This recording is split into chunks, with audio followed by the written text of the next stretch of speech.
चूने के पानी में कार्बन डाइऑक्साइड गैस प्रोवाइड करेंगे तो क्या होता है, चूने का पानी होता है कैल्शियम हाइड्रोक्साइड, से CaOH इसका सूत्र है यौगिक का, प्लस कार्बन डाइऑक्साइड CO2 के साथ भी करेंगे तो क्या बनेगा, कैल्शियम कार्बोनेट बनेगा, जिसे मार्बल भी कहा जाता है, CaCO3 का सूत्र है, और जल प्राप्त होगा साथ में। ठीक है, जल बनेगा, जल प्राप्त होगा, आपने ये लिखनी है। ठीक है, तो ये आपका बनेगा। और यहाँ पे क्या होता है, जो ये जल प्राप्त होता है ये दूधिया रंग का होता है, क्योंकि कैल्शियम कार्बोनेट का सफेद अवक्षेप प्राप्त है, और जो पानी का रंग हो जाता है वो क्या होता है, दूधिया हो जाता है इसके कारण से। ठीक है, ये ध्यान में रखना आपने। अगला है विरंजक चूर्ण की तनु हाइड्रोक्लोरिक अम्ल के साथ अभिक्रिया। विरंजक चूर्ण होता है हमारा कैल्शियम ऑक्सीक्लोराइड, जिसे ब्लीचिंग पाउडर भी कहा जाता है। इसकी हाइड्रोक्लोरिक अम्ल अर्थात HCl के साथ अभिक्रिया करेंगे, प्राप्त होगा हमारा कैल्शियम कार्बोनेट और calcium chloride CaCl2 plus H2O जल, और क्लोरीन गैस मुक्त हो जाएगी यहाँ पर। ठीक है, नीचे नाम भी लिखे, आपने नाम जरूर याद रखने, ध्यान से करना है आपने। ठीक है, सारी समीकरण संतुलित भी कर रखें, संतुलित कर लेनी है आपने साथ। इसके बाद क्वेश्चन नंबर 3 है एथेनॉल की क्रिया सोडियम धातु के साथ की जाएगी। एथेनॉल होता है आपका C2H5OH, एथेनॉल कहा जाता है इसे, और इसकी सोडियम Na के साथ की जा रही है अभिक्रिया, तो क्या बनेगा, सोडियम एथॉक्साइड। ठीक है, C2H5ONa सोडियम एथॉक्साइड बनेगा, साथ में हाइड्रोजन गैस मुक्त हो जाएगी। ये समीकरण आपने तैयार कर लेनी है यहाँ पे। इसके बाद एथेनोइक अम्ल की एथेनॉल के साथ अभिक्रिया, जिसे एस्टीकरण अभिक्रिया भी कहते हैं। ठीक है, कई बार पूछ लेता है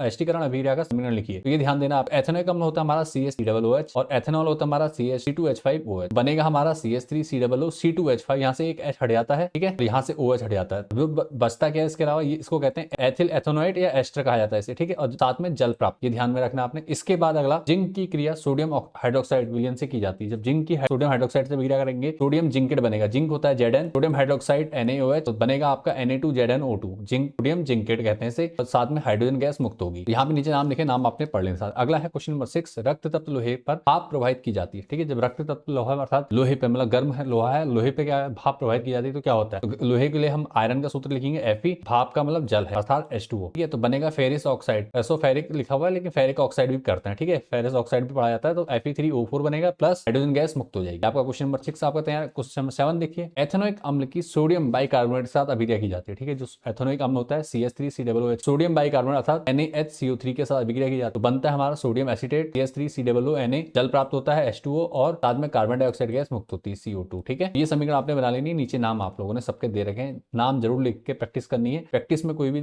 कमी नहीं छोड़नी। अगला लास्ट जो है, जिप्सम को 373 केल्विन ताप पर गर्म किया जाता है। जिप्सम क्या होता है आपका, जिप्सम होता है CaSO4 अर्थात कॉपर सल्फेट डाइहाइड्रेट 2H2O, इसको गर्म करेंगे 373 केल्विन ताप को, एरो के ऊपर ये आएगा। ठीक है, 373 केल्विन आपने एरो के ऊपर लिखना होता है। इसके बाद आपने क्या करना है, CaSO4 इंटू हाफ H2O, आपका प्लास्टर ऑफ पेरिस बनेगा, POP जिसे कहते हैं, प्लास्टर ऑफ पेरिस, और साथ में आपका 1.5 H2O या 3/2 मतलब 1.5 जल के अणु बनते हैं। ठीक है, 3H2O बन जाएगा, 3/2 H2O। तो ये आपने बना लेनी है, सारी समीकरण यहाँ पे आपने तैयार करनी है। इससे बाहर कोई भी समीकरण आपके बोर्ड एग्जाम में नहीं आएगी, क्या होता है जब मैं पूछने के लिए, आपने इनको अच्छे से तैयार कर लेना है। किसी भी क्वेश्चन को लेकर के कोई डाउट है, कोई प्रॉब्लम लगती है तो मुझे कमेंट कर दीजिए, और नेक्स्ट वीडियो किस टॉपिक पे चाहिए जल्दी से कमेंट करके बता दो। मिलते हैं नेक्स्ट वीडियो में। Thanks for watching this. Board exam के लिए ढेर सारी शुभकामनाएं।